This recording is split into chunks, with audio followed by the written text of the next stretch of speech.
The Bible is clearly drawing a contrast between the child of God and the unbeliever.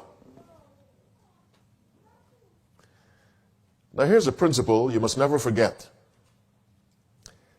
Potiphar most likely did not know who Joseph's God was.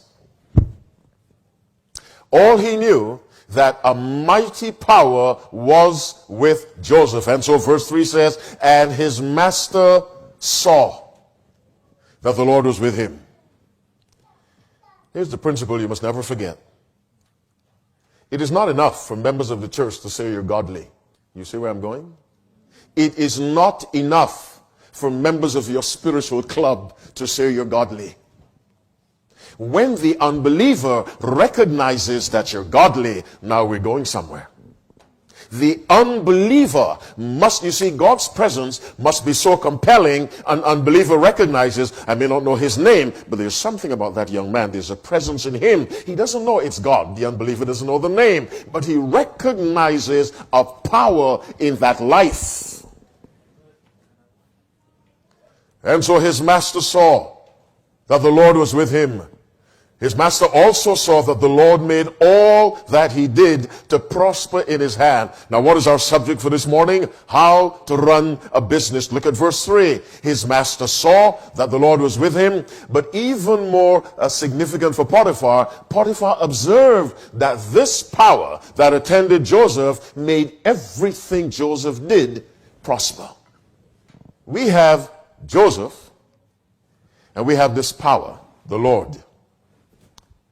What do we have when you put them together? Here's God. Here's Joseph. Here's prosperity.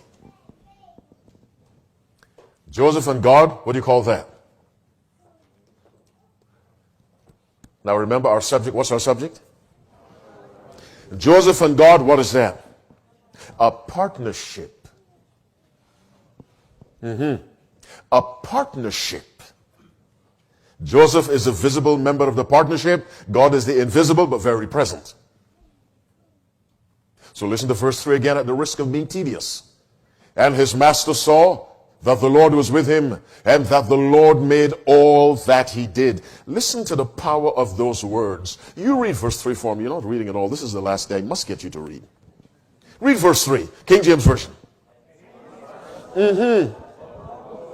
Stop. Now read the last part microscopically.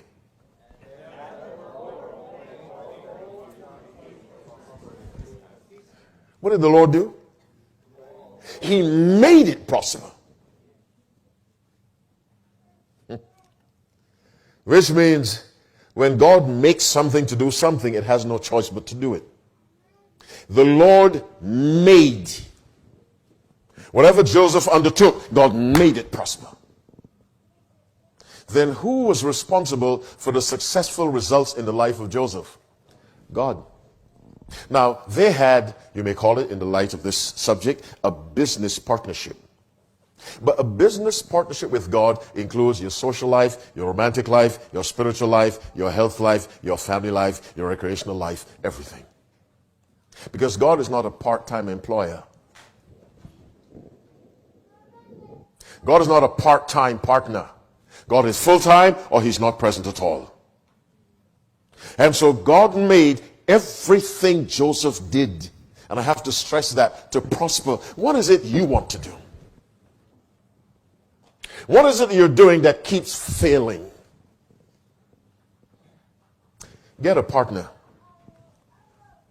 Get God. But not in many of us in our lives. Our partnership is this. God is the junior partner. We're the senior partners, and we tell God what we want. No. God has to be the senior partner, and we do what God says. You didn't like that? Nobody said amen. I understand. We like to control God. That's the way we are. But God must be the senior partner. And I just love the fact that the Lord made all that he did. Now, God provided the results. Joseph provided the surrender, the cooperation. Listen to Ellen White. Education, page 138, paragraph 2. Thus our business and calling is a part of God's great plan. And so long as it is conducted in accordance with his will, he himself is responsible for the results.